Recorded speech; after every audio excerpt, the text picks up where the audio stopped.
26절부터 38절까지 한 구절씩 교독합니다. 여섯째 달에 천사 가브리엘이 하나님의 보내심을 받아 갈릴리 나사렛이란 동네에 가서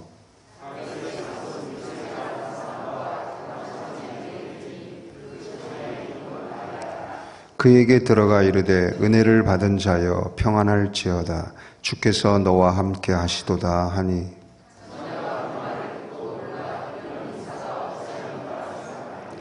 천사가 이르되 마리아여 무서워하지 말라 내가 하나님께 은혜를 입었느니라.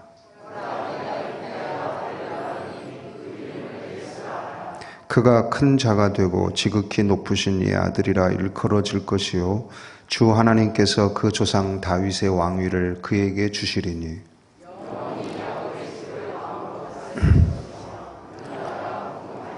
마리아가 천사에게 말하되 나는 남자를 알지 못하니 어찌 이 일이 있으리이까.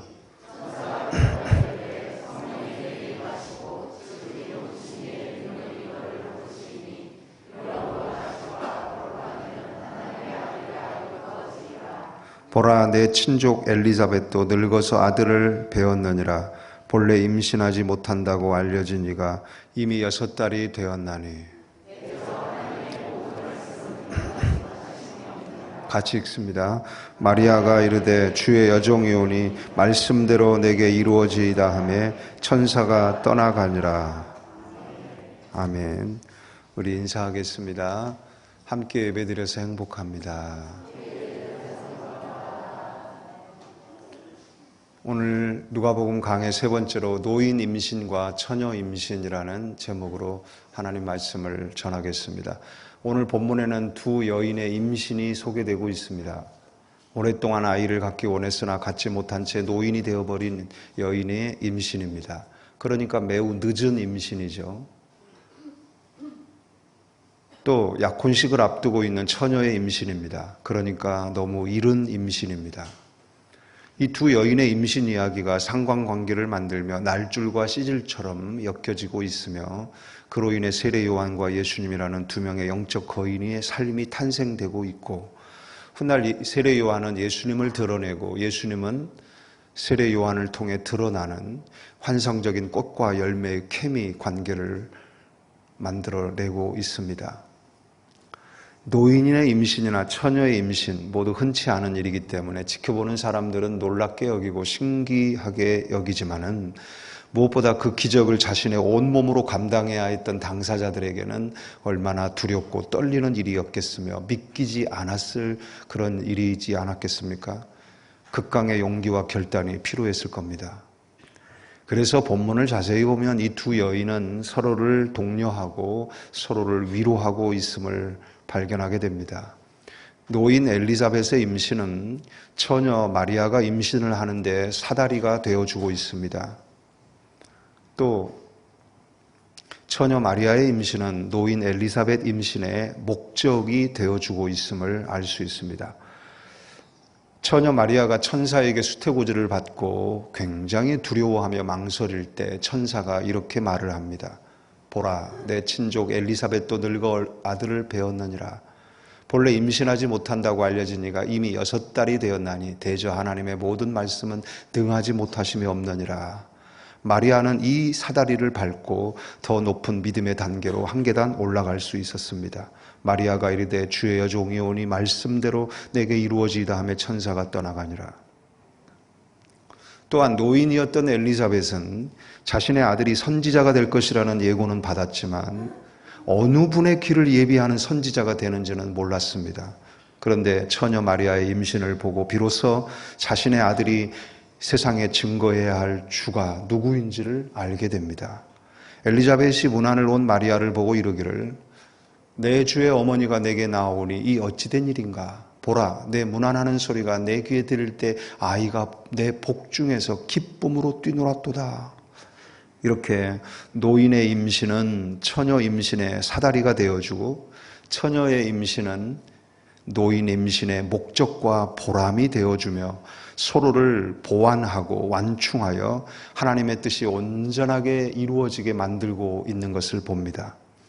저는 이 아름다운 조화를 보면서 늦은 것과 이른 것의 소중한 관계를 새롭게 발견하게 되었습니다.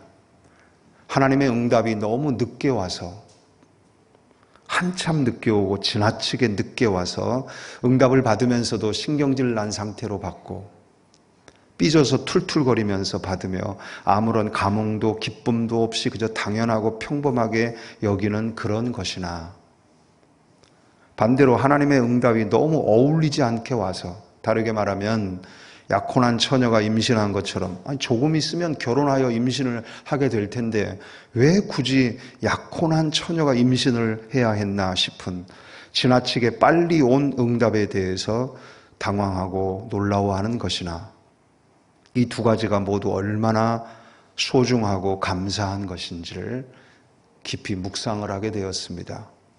또한 어쩌면 우리들이 처녀 마리아의 임신에 대해서는 굉장히 놀라워하고 기적 중에 기적으로 여기지만은, 노인 엘리사벳의 임신에 대해서는 할아버지지만 그래도 남편이 있으니까 임신할 수 있었지 하면서 대수롭지 않게 여기면서, 하나님이 똑같이 행하신 이 두 개의 기적을 우리의 이해도에 따라 함부로 크다 작다 평가 판단하고 있지는 않은지 묵상을 했습니다. 첫째, 무에서 유가 일어나는 기적만을 원하시지 마십시오. 성도도 생각하는 사람이기 때문에 자유롭게 생각을 할 수 있습니다. 믿음을 가지고 있으면서도 자유롭게 생각할 수 있죠. 연로한 남편이지만 그래도 남편이 있으니까 자연 임신을 할 가능성이 조금이라도 있는 것 아니야?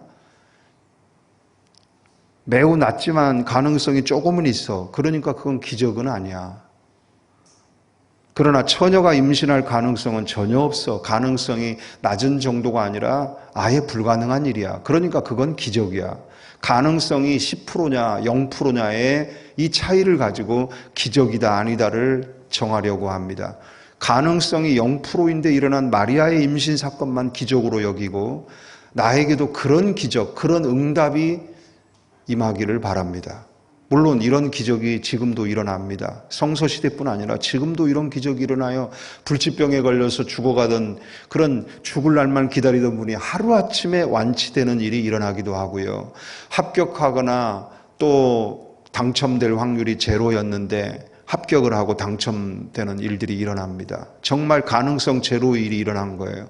그래서 우리는 이런 기적이 나에게도 일어나기를 원하고 바랍니다. 그래서 35절 말씀을 깊이 묵상하면서, 성령이 하나님의 능력으로 마리아에게 덮여질 때 마리아가 잉태한 것처럼 나에게도 이런 성령이 강하게 나에게 임하셔서 기적이 일어나면 좋겠다. 이 말씀을 읽고 연구하고 적용하고 또 그 말씀을 체험해 보려고 애를 씁니다. 좋습니다. 나쁜 게 아닙니다. 이런 기적이 일어나면 우리 믿음이 점프합니다. 꽁쭉꽁쭉 뛰면서 삽니다. 세상을 다 가진 기분으로 삽니다. 뭐든지 다 할 수 있을 것 같습니다. 이런 경험 해보면 좋습니다. 그러나 하나님의 은혜의 시스템은 그게 다가 아닙니다. 더 정확하게 말하면 그게 핵심이 아닙니다. 그것은 작은 시작에 불과하며 믿음의 변두리에 불과할 뿐입니다. 계속해서 그 변두리에 머물면서 0%의 그런 상태에서 일어나는 기적만을 원하고 바라고 기다리고 있으면 안 됩니다. 그러면 그 사람의 믿음은 언제나 어린 아기 같은 상태에 머물러 있게 됩니다. 분명한 기적, 시원한 기적, 화끈한 기적, 강력한 기적이 믿음도 강하게 만들 것 같지만 임상을 보면 그렇지 않다는 것이 입증되었습니다. 기적은 관심을 끕니다. 흥미를 줍니다. 그러나 성숙한 변화를 일으키지는 못합니다. 성경에서 가장 많은 기적이 일어났던 시대는 모세 시대였습니다. 애굽에 임했던 10가지 재앙 전부가 기적이었습니다. 하나하나가 다 분명한 기적, 시원한 기적, 화끈한 기적이었습니다. 그것뿐입니까? 구름기둥, 불기둥의 기적, 홍해가 갈라지는 기적, 만나가 내리는 기적, 바위에서 물이 나오는 기적 등등. 그러나 그 기적을 보고 하나님을 믿고 따랐던 사람들, 광야를 통과하지 못하고 전부 광야에서 죽었습니다. 기적이 믿음과 인격의 성숙한 변화를 일으키지 못한 것입니다. 엘리야, 엘리사 시대는 어떻습니까? 엄청난 기적의 시대였습니다. 엘리야가 7가지, 엘리사가 14가지의 분명하고 화끈하고 강력한 기적을 일으켰어요. 그렇게 기적이 많았던 시대지만 그러나 변화는 없던 시대였습니다. 나만 홀로 남았다고 외치는 엘리야의 비명을 들어보십시오. 기적은 성숙한 변화를 가져오지 않습니다. 둘째, 오래전에 받은 은혜도 기적이었음을 잊지 마십시오. 왜 하나님께서는 사가랴가 의심할 때는 바로 벙어리가 되게 만드시고는 마리아가 의심할 때는 엘리자벳이 임신한 것을 가서 보아라 하면서 설득을 하시는 걸까요? 왜 사람을 차별 대우하는 걸까요? 그것은 마리아가 젊으니까, 어리니까 미숙한 것을 당연하게 여기시는 겁니다. 그 대신 계속해서 그런 미숙함에 머물러 있기를 고집하면은 아마 다른 여인에게 기회를 줄 수도 있었을 거예요. 왜? 젊고 어린 처녀는 마리아가 아니더라도 어디든지 가면 만날 수 있기 때문입니다. 그러나 나이가 많은 사가랴와 엘리사벳은 그런 믿음을 가진 부부는 찾기가 어렵습니다. 그래서 만들고 다듬어 사용하셔야 했습니다. 이건 뭘 말합니까? 젊은 믿음은 강렬하고 열정적이지만은 위태롭고 불안합니다. 하나님은 그걸 당연하게 보십니다. 젊기에 호기롭지만 위태롭습니다. 그렇기에 이런 젊은 믿음, 이런 믿음만 가지고 살아가면 오늘은 좋으나 내일은 어떻게 될지 모릅니다. 많은 예측 대안이 필요합니다. 그래서 하나님께서는 엘리사벳의 임신이라는 안전장치를 미리 준비해 놓고 젊은 마리아를 설득하신 것입니다. 대비요 보완입니다. 오늘날도 그렇습니다. 우리는 우리의 믿음이 항상 새롭고 젊고 활기차고 싱싱한 그런 믿음을 갖기를 원합니다. 또한 하나님이 나에게 주신 따끈따끈한 응답만을 받기를 원하고 기대합니다. 그런 믿음은 팔팔하게 살아있는 것 같지만 냄비처럼 금방 식을 수도 있습니다. 위태롭고 불안합니다. 반드시 과거에 받았던 은혜, 과거에 받았던 응답에 대한 기억과 함께 어우러져야 합니다. 과거의 응답과 오늘의 응답이 조화를 이루며 서로 보완을 해주는 형태의 믿음이어야 합니다. 인생 농사를 잘 지어보신 분들 이야기 들어보면은 인생 농사에는 이른 비만 필요한 것이 아니라 늦은 비도 필요하다고 합니다. 적당한 때 적절하게 내리는 비, 이 타이밍이 중요하다는 거예요. 다 같이 성경을 읽어봅시다. 시작. 여호와께서 너희의 땅에 이른 비, 늦은 비를 적당한 때에 내리시리니 너희가 곡식과 포도주와 기름을 얻을 것이요. 이스라엘은 5월 중순부터 10월까지는 비가 내리지 않아요. 건조한 날씨입니다. 겨울이 시작되는 10월에 들어섰을 때 이른 비가 내립니다. 이 비가 내려야 땅이 부드러워지고 그때 파종을 할 수가 있고 경작이 시작이 됩니다. 그러다가 겨울을 지나며 장맛비들이 강수량의 70%를 차지하는 비들이 그 기간 동안 내리고 4월이 되면 곡식을 완전히 영글게 하는, 잘 익게 하는 늦은 비가 그때 내립니다.